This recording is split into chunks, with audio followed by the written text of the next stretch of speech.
بسم الله الرحمن الرحيم. الحمد لله رب العالمين، والصلاة والسلام على أشرف المرسلين سيدنا محمد وعلى آله وصحبه وسلم أجمعين. سبحانك لا علم لنا إلا ما علمتنا إنك أنت العليم الحكيم. Dear colleagues, we will continue the lecture of imaging of arthropathies, and we have finished the first part. You remember that we started by the group of polyarthritis of unknown etiology, and we discussed the rheumatoid arthritis, the juvenile rheumatoid arthritis, as well as Stell's disease. Also, we have finished with ankylosing spondylitis. Now we will deal with psoriatic arthritis and Reiter syndrome. You know that psoriasis is a skin and skeletal disease, and it ranges about 7% of patients with psoriasis will have skeletal manifestations, and these skeletal manifestations will be commonly affecting the distal interphalangeal joints, as you can see here, and there is a well-known close relationship between the nail and skin changes of psoriasis and the involvement of the joints. The manifestations of psoriatic arthritis are almost similar to those of rheumatoid arthritis, except for some differences. We have destructive changes in the distal interphalangeal joint with erosive changes, as you can see, related to the articular surface. Then there is a peculiar manifestation of this type of erosion, and it produces a very characteristic deformity which is known as the pencil in cup deformity. And by time you get a resorption of the distal part of the phalanx and widening of the base of the terminal phalanx, giving a similar appearance to the pencil in cup. And this is the follow-up studies of a case of psoriatic arthritis in order to show the way how the pencil in cup deformity is developing. And you see here there is some erosive changes in the distal part of the middle phalanx, and you can notice the broadening of the base of the distal phalanx. Then by time you got erosion and resorption of most of the distal part of the middle phalanx, and the broadening of the base of the terminal phalanx, so that you got this very characteristic abnormality. And here you can see affection of the distal interphalangeal joints, and you got the classic pencil in cup deformity. In cases of psoriatic arthritis, there is no osteoporosis. In rheumatoid, you know, the osteoporosis is a well-known manifestation early in the disease and also late in the disease. There is no joint space narrowing because of this deformity, and also there is no ulnar deviation as seen in cases of rheumatoid arthritis. One of the well-known also manifestations of psoriatic arthritis is what is known as the sausage finger. There is diffuse soft tissue swelling of one of the fingers, associated with erosive changes characteristically in the distal interphalangeal joint, which is a common location for psoriasis. Then you got this appearance which is known as the sausage finger. In the spine, there is changes which manifest by what's known as syndesmophytes, which are the osteophytes arising from the mid portion of the vertebrae instead of the vertebral end plate. There is also atlantoaxial instability, which is also seen in cases of rheumatoid arthritis. But in cases of rheumatoid arthritis, you got more involvement of the facet joints, especially those in the cervical spine, as you remember. Then affection of the sacroiliac joints is also seen in cases of psoriatic arthritis. The affection is usually asymmetric compared to that of ankylosing spondylitis, which is usually symmetric. And you got narrowing of the joint space, irregularity of the articular surfaces, and bone sclerosis of the articular surfaces of the joints. And you know that this psoriatic sacroiliitis may proceed to complete bony ankylosis.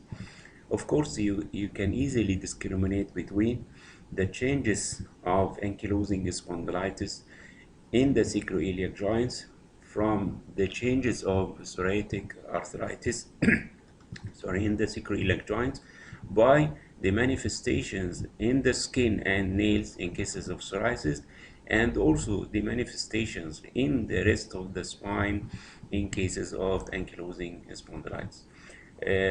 You remember in cases of ankylosing spondylitis, early in the disease, you got bone marrow edema, which is better seen by MRI in the opposing surfaces of the sacroiliac joint bilaterally. And this bone marrow edema will appear bright in the T2 weighted images as well as in the STER images. You cannot see these changes in the plain X-ray, of course. And in the calcaneus, you got erosion with reactive bone sclerosis of the calcaneus. You got fluffy periosteal newbone formation and calcanean spur. And this calcanean spur, as well as the periosteal newbone formation, are also seen in cases of Reiter syndrome, but you still remember that the manifestations will depend in the differential diagnosis mainly on the clinical manifestations of the specific disease in other parts of the body. And this is what we call fluffy periosteal reaction, irregular inflammatory changes near the site of the calcanean spur. This enthesopathy, which is an inflammatory reaction commonly seen near the insertion of the tendo Achilles in the calcaneus. And you remember that this type of inflammation may also be seen in cases of rheumatoid arthritis due to inflammatory synovitis and Banner's formation, which will erode in the calcaneus as well as in the tendo Achilles. And this is considered one of the causes of spontaneous rupture of the Achilles tendon. And Reiter syndrome is a triad composed of urethritis, arthritis, and conjunctivitis. The etiology of the disease is unknown, and it usually affects young adult males.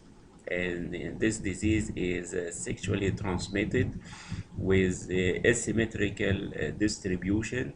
The skin lesions and X-ray features may simulate psoriatic arthritis, but you go to the clinical triad, of course, in the urethritis and conjunctivitis. The course of the disease is usually self-limited and may subside within 6 weeks to 6 months. This disease is many times associated with avascular necrosis of the humeral head and the femoral head as well, and this may be attributed to the effect of the disease itself or the effect of the steroid therapy, which is the line of management of this particular disease. Here you can see an plain X-ray of the right shoulder. You can see that the humeral epiphysis is collapsed, fragmented, sclerotic, and there are some fissures within the femoral head, which are the common features of vascular necrosis in the head of the humerus, as well as anywhere in the human body. Then the common sites for affection by Reiter syndrome are the heels, the toes, and the sacroiliac joints. And this syndrome also have some peculiar manifestations which may be seen in cases of rheumatoid arthritis, such as periarticular soft tissue swelling and juxta-articular osteoporotic changes, joint space narrowing, and destruction. But some of the manifestations of Reiter also include perosteal new bone formation, which is a common feature, as you can see here along the metacarpals. Tendon calcification or ossification can be seen, like those of in cases of, for example, the supraspinatus calcific tendonitis. And this is an example. You can see this spot film for the region of the shoulder. This is the acromioclavicular joint, and this is the site, or what we call the third critical zone of the supraspinatus tendon, inserting into the greater tuberosity, showing an oval-shaped area of calcification, which may be appreciated here. You know that MRI is less sensitive for the detection of calcium compared to the plain X-ray and the CT scan.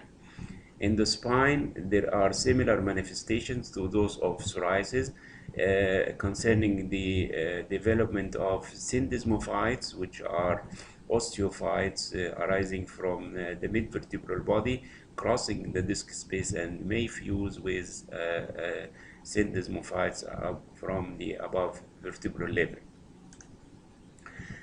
Also, the changes in the sacroiliac joints are similar to those of psoriasis, except that psoriasis may proceed to bony ankylosis, but in cases of Reiter syndrome, the lesions do not usually proceed to bony ankylosis. And you remember, the affection is asymmetric, and it may be bilateral or unilateral. The earliest sign of sacroiliitis is the development of bone marrow edema on both sides of the articular surface, as you can see here in the right sacroiliac joint.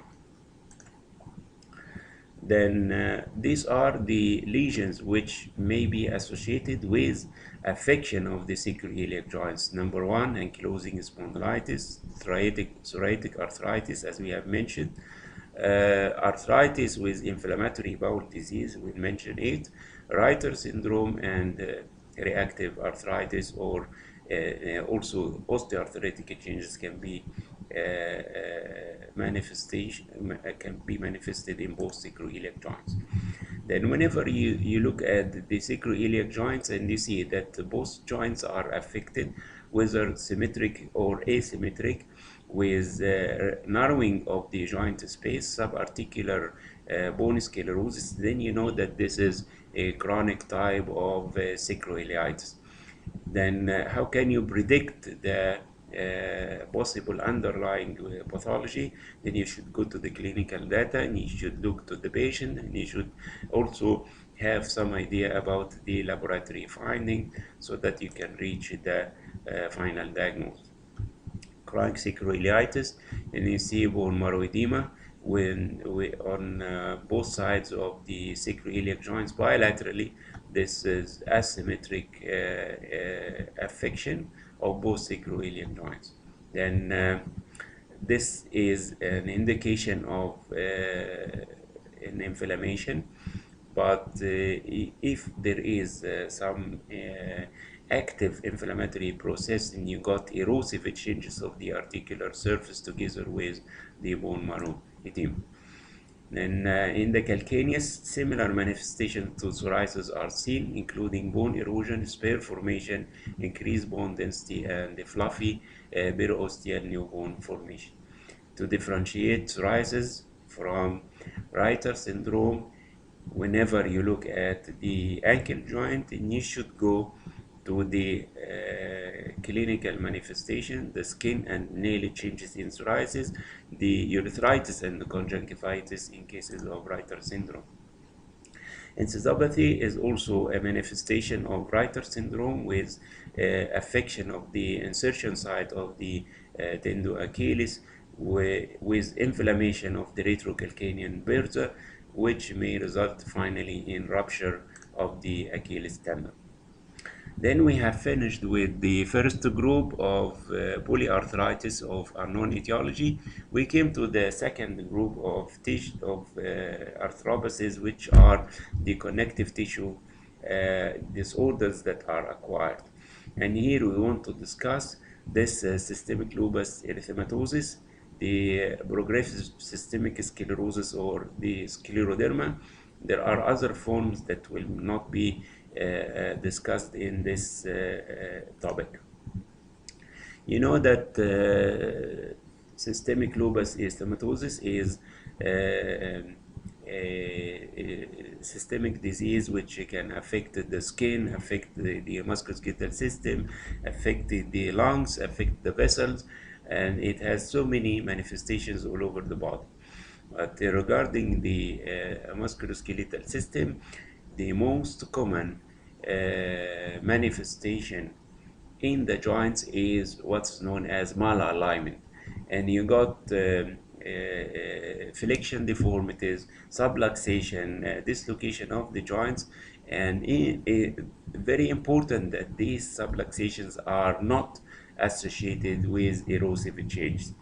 You know, in cases of rheumatoid arthritis, the deformities are preceded by joint erosion, juxtaarticular osteoporosis, and so on. But here you can see that the deformities are not associated with erosive bony changes. Then one of the common findings in the hand is this subluxation, which is the subluxation of the interphalangeal joint of the thumb. Then you should know also that these deformities are easily reversible. Whenever, even if you put your hand on the X-ray table, the deformities will come back to the normal alignment. Then there may be severe ulnar deviation, but remember, there is no bone erosions. Diffuse osteoporosis, of course, is one of the manifestations of the disease and also the sequelae of corticosteroid therapy. And here you can see multiple deformities like the swan neck and the boutonniere deformity. And whenever this patient puts his hand on the X-ray table, the deformities are realigned. Then also be sure that there is no evident bony erosive changes. And this name, which is Jacoda's arthropathy, is a disease which where the systemic lupus erythematosus is one of the diseases that can result in this type of arthropathy, which is nothing but multiple joint deformities without bony erosive changes. This may be seen in patients with Sjogren disease and sarcoid together with the systemic lupus erythematosus. The incidence of this disease is about 5 to 10%. Joint deformities are caused by ligament laxity, and the deformities, as in these diseases, are reversible by manual manipulation of the joints. And you can see an example of severe deformities of the hand in a case with systemic lupus erythematosus. You are able to see that there is no bony erosive changes to contribute to such severe deformities. Even look in the wrist, and you see the carpal bones are intact, and the radiocarpal joint is also preserved. You know that systemic lupus erythematosus is usually associated with bone infarctions and avascular necrosis at many sites in the body. And the infarctions are either secondary to the disease itself or the sequelae of the treatment with corticosteroid therapy.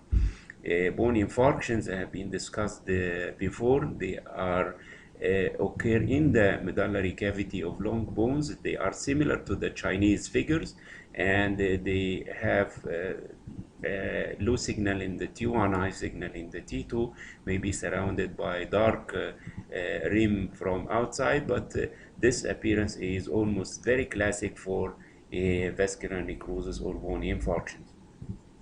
This is an X-ray of the left hip showing typical appearance of a vascular necrosis of the femoral head with collapse, flattening, sclerosis, fissures, all the manifestations of a vascular necrosis.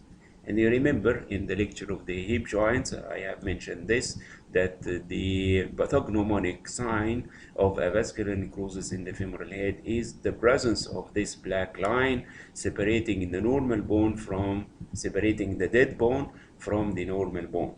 And if you see that the dead bone is of similar signal intensity to the normal bone, then this means that this is an early stage of a vascular necrosis. But if this dead bone has transformed into fluid signal, you are dealing with a more advanced disease. And if it is in the form of bone sclerosis, you got the severest type of the disease. Scleroderma is a disease which affects also the skin and affects the bones. The main manifestations in this disease are the resorption of the terminal phalanges and the soft tissue calcification. There may be erosive arthritis, but it's rare. Osteoporosis is also rare in this disease. Then if you look carefully here and you see that there is erosive or destruction and the erosion of the terminal phalanx together with soft tissue calcifications like those in the ligaments and also around the eroded phalanx. This is also a classic case of scleroderma. You see erosive changes or resorption of the terminal phalanges with extensive soft tissue calcification. And the mixed connective tissue disorder is an overlapping a disease with that has overlapping features of many of the previously mentioned arthropathies, including the scleroderma, systemic lupus erythematosus, polymyositis, and rheumatoid arthritis. From manifestations similar to rheumatoid are those including osteoporosis, periarticular soft tissue swelling, narrowing of the joint spaces, bone erosion, subluxation, and ulnar deviation. Features from scleroderma including resorption of the terminal tufts and soft tissue atrophy and contractions, as you can see here.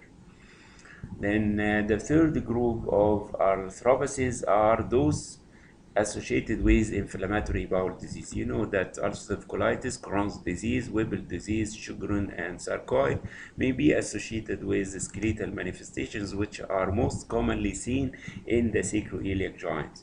And the same manifestations seen and mentioned previously are present with these diseases, and you can know that this arthropathy is related to inflammatory bowel disease whenever you know that the patient had this particular type of inflammatory bowel disease. If a patient had ulcerative colitis and you see bilateral sacroiliac joint affection, and you know that this arthropathy is related to his ulcerative colitis, for example. And this is a patient with Crohn's disease. And you know from the lectures of gastrointestinal tract, one of the manifestations of Crohn's disease in the bowel is diffuse mural thickening and edema associated with stranding of the pericolic and periintestinal fat planes. This is a case of proved Crohn's disease, and you look to the sacroiliac joints, you can see that the sacroiliac joints are almost totally ankylosed. Then you should relate these sacroiliitis to the gastrointestinal bowel disease. Now we came to the arthritis associated with biochemical and endocrinal abnormalities. We want to discuss here gout and the chondrocalcinosis or the pseudogout, alkaptonuria or ochronosis, hemophilia. And actually we will not discuss the remaining issues like hyperparathyroidism will be I hope that I have a lecture about the metabolic and endocrinal bone diseases so that I can include the hyperpara, the acromegaly, thyroid acropathy, and the remaining issues. Then gout is a metabolic bone disease related to overproduction of uric acid or failure of its renal failure of uric acid excretion by the kidney. In both conditions, there is hyperuricemia with crystal deposition, and this crystal deposition will be near to the joints, especially those of the foot and the hands. Then this is an important notice that coexistence of gout and rheumatoid arthritis in the same patient is considered extremely rare. This is the primary gout, and secondary gout may be, the condition of hyperuricemia may be associated with other diseases like leukemia, lymphoma, myeloma, myelofibrosis, psoriasis, polycythemia, anemia, and renal failure. Then what happens? There is a deposition of crystals near to the joint, and you got erosive changes that are very characteristic. They are sharp, punched out erosions, which do not affect usually the articular surface at the beginning of the disease. Then a latent period between the onset of symptoms and the appearance of bone erosions may be present. And if you look here, and you will see these manifestations, juxta-articular erosions. They are sharply marginated, clearly demarcated with a sclerotic rim, and they have an overhanging edge like the rat bites.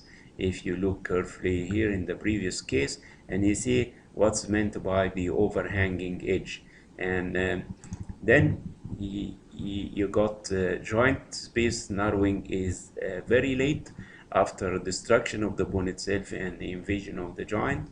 Little or no osteoporosis. This disease will not manifest by osteoporosis, and the crystal deposition will result in soft tissue swellings, which are known as the tophi, and these tophi are sometimes calcified. And here you can see that there is erosive changes, and these erosive changes are well demarcated. They are not at the joint line. They are somewhat away from the joint line, associated with soft tissue swelling, which later on may be calcified. One of the common sites for gout in the body is the metatarsophalangeal joint of the big toe. The crystal deposition will occur here near the joint line. There are sharp erosive changes, and later on the joint will be narrowed and is surrounded by the soft tissue swelling of the tophi. This is also a good example of tophi in the hand. You see this very sharp erosive bone erosion in the base of the phalanx, and other erosions proximal to the joint. The joint space is narrowed, and you see huge very articular soft tissue swelling, as you can see in this example also. Then gout may deposit crystals near the olecranium, and this is one of the known sites of crystal deposition in the upper limb. and also there may be calcification of the articular cartilage and the meniscus as well, which have a similar manifestation to the pseudogout. And the diagnosis of pseudogout is dependent on, mainly on the presence of cartilaginous calcification, but there is, as I will mention, there is no bone erosions or calcified tophi. Here is an example of gout in a classic location, the metatarsophalangeal joint of the big toe. You see the erosive changes which are away from the articular surface and associated with soft tissue swellings representing tophi. And this is an advanced case of gout affecting a classic location in the foot, which is the metatarsophalangeal joint with extensive soft tissue swelling due to tophi. Also, you can see other sites of bone involvement. You remember that tophi may be deposited in the periarticular area, and it takes some time to produce bone erosions. Then, based on this appearance, you may assume that easily that this is gout. You see minimal erosive changes, but you see the swelling, the soft tissue swelling of the tophi. And pseudogout is, or what is known as chondrocalcinosis, is the calcification of the articular cartilage or the fibrocartilage. Like, for example, the triangular fibrocartilage, the menisci in the knee, and so on. Chondrocalcinosis may be seen in what's known as pseudogout, hyperparathyroidism, osteoarthritis, ochronosis, gout, as I have mentioned, hemochromatosis, Wilson disease, acromegaly, and hypophosphatase. Then the pseudogout syndrome entails the presence of calcium in the articular cartilage, in the hyaline cartilage, in the joint capsule, and the periarticular soft tissues. And if you look carefully in this plain X-ray, and you can see calcification of the meniscus as well as the articular cartilage. And this is also a good example of calcification of the articular cartilage covering the femoral condyle. This is the lateral X-ray of the knee. Also calcification of the menisci. And here is an example of pseudogout with calcification of the meniscus as well as calcification of the patellar articular cartilage. Also, a case of pseudogout, and you see calcification of the meniscus. And you remember in some cases of advanced osteoarthritis of the knee, you may got calcium in the menisci and also around the joint. Then we came to ochronosis, which means that there is a dark yellow color pigmentation of the skin. This is also a metabolic disease where yellow pigment is deposited in the cartilage and the connective tissues, leading to pigmentation, cartilage degeneration, and calcification. Then if this pigment has deposited in the articular disc, for example, which is made almost totally of the cartilage, then you got advanced degenerative changes of the spine, which are seen in a relatively younger age for the usual age-related osteo or degenerative diseases of the spine or the spondylosis. These changes are commonly seen after the age of 60 years, for example, but here you can see at the age of 30 years. These manifestations will include the severe appearance of the spondylodegenerative changes. You got narrowing of most of the intervertebral disc spaces. You got calcification of the intervertebral discs with air or vacuum phenomena within the disc space. And also you got osteophytes, bone sclerosis of the vertebral end plates. Then finally, we came to the hemophilia, which is one of the diseases of the blood that can affect the musculoskeletal system. We have hemophilia A and B, which are sex-linked recessive seen only in males, and the hemophilia C, which is equally seen in males and females.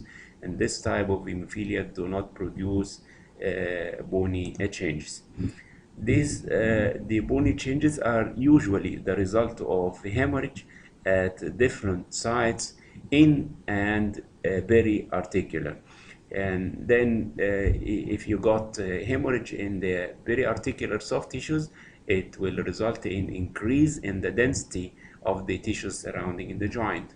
Then you got the distension of the joint capsule if there is intra-articular hemorrhage. And you got disuse osteoporosis because of the limited motion of the affected joint. And chronic synovitis may lead to cartilage destruction and joint space narrowing. One of the major joints to be affected by hemophilia, many joints can be affected, of course, but we usually see these manifestations commonly in the knee joint. They are the result of these hemorrhages. Intercondylar hemorrhage will result in widening, this very classic appearance of hemophilia, widening of the intercondylar notch. Intraosseous hemorrhage will lead to lytic and cystic bony lesions. And subperiosteal hemorrhage is rare and may cause periosteal reaction. And epiphyseal hemorrhage may cause slipped epiphyses or premature fusion and deformity. Also, you remember that intraosseous hemorrhage may result in huge mass, which is known as the hemophilic pseudotumor. Because of these changes inside the joint and around the joint, you got secondary osteoarthritis with narrowing of the joint space, subarticular bone sclerosis, and subchondral pseudocystic changes. Also, you got chondrocalcinosis maybe in this disease. Hemophilic pseudotumor is the result of a large subperiosteal hematoma causing pressure erosion on the cortex of the underlying bone. There are two main common sites for hemophilic pseudotumor. These are the femur and the iliac bone. And if you look here and you see huge mass, which by pressure erodes the underlying bone, results in some periosteal reaction, and even you can see what's known as the Codman triangle, which is a manifestation of osteosarcoma. But the clue for the diagnosis of hemophilic pseudotumor is the presence of the manifestations of hemophilia in the adjacent knee joint. And you see a widening of the intercondylar notch, enlargement of the epiphyses, and the increased density of the periarticular soft tissue structures. If you use MRI, then you will see the deposition of a hemorrhage, which is now transformed into hemosiderin as black linear or masses of very dark signal in all pulse sequences secondary to hemosiderin deposition. And